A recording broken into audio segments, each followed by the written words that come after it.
ನಾಯಕರ ಜೊತೆ ರಾಷ್ಟ್ರಾಧ್ಯಕ್ಷರು ರಾಜ್ಯಾಧ್ಯಕ್ಷ ಕೂತ್ಕೊಂಡು ಮಾತಾಡ್ತಾ ಇರೋರು ಸತೀಶ್ ಜಾರಕಿಹೊಳಿ. ಅವ್ರಿಗೆ ಗೊತ್ತಿರುತ್ತೆ, ಅವ್ರಿಗೂ ಮುಖ್ಯಮಂತ್ರಿ ಆಗಬೇಕು ಅಂತ ಆಸೆ ಇದೆ. ಹೋಗಿ ಚರ್ಚೆ ಮಾಡಿದ್ದಾರೆ. ಸಂದರ್ಭ ಬಂದರೆ ನೀವು 19 ಜನ 18 ಜನ ಇದ್ದೀರಿ, ಸಪೋರ್ಟ್ ಮಾಡಿ ಕೇಳ್ಬೋದು, ಹೇಳಿರ್ಬೋದು, ಗೊತ್ತಿಲ್ಲ. ರಾಜಕಾರಣದಲ್ಲಿ ಜನಕ್ಕೆ ಕನ್ಫ್ಯೂಷನ್ನು. ಇದೇನು ಕಾಂಗ್ರೆಸ್ಸು, ಬಿಜೆಪಿಯೋ JDS ಜನಕ್ಕೆ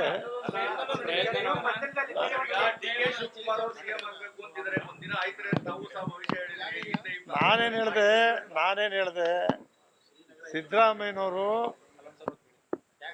2004 ಮುಖ್ಯಮಂತ್ರಿ ಅಂತೇಳಿ ರಾಜ್ಯಾದ್ಯಂತ ನಾವೆಲ್ಲ ಪ್ರಚಾರ ಮಾಡಿದ್ವಿ. ಮುಖ್ಯಮಂತ್ರಿ ಅಂತೇಳಿ ಧರ್ಮಸಿಂಗ್ ಆದ್ರು. ಆವಾಗ ಸಿದ್ದರಾಮಯ್ಯನವರು ಅದಾದಮೇಲೆ 2013 ಆದರು, 9 ವರ್ಷ ಆದಮೇಲೆ. ಹಂಗೆ DK ಶಿವಕುಮಾರ್ ಅವರು ಪ್ರಯತ್ನ ಪಡ್ತಾ ಇದ್ರೆ ಯಾವತ್ತು ಬೇಕಾದ್ರೂ ಮುಖ್ಯಮಂತ್ರಿ ಆಗ್ತಾರೆ ಅಂತ ಹೇಳಿ.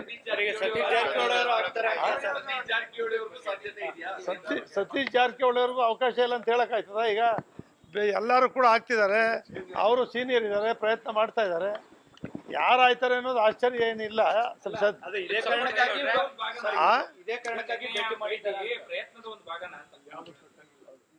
100ಕ್ಕೆ 100 ಅವರು ಪೇಪರಲ್ಲಿ ನೋಡಿದ್ರೆ, TV ಗಳಲ್ಲಿ ನೋಡಿದ್ರೆ, ಅವರು ಹತ್ತಿರದಿಂದ ಕೂತು ಮಾತಾಡ್ತಾ ಇರೋದು ನೋಡಿದ್ರೆ, ಅವ್ರು ಇನ್ಯಾರೋ ಮಂತ್ರಿಗಳನ್ನ ಭೇಟಿ ಮಾಡಿಸ್ತಾ ಇದ್ದಾರೆ, ಕುಮಾರಸ್ವಾಮಿ ಅವರು ಕರ್ಕೊಂಡೋಗಿ ಅಂತೇಳಿ ಹೇಳ್ತಾ ಇರೋದು.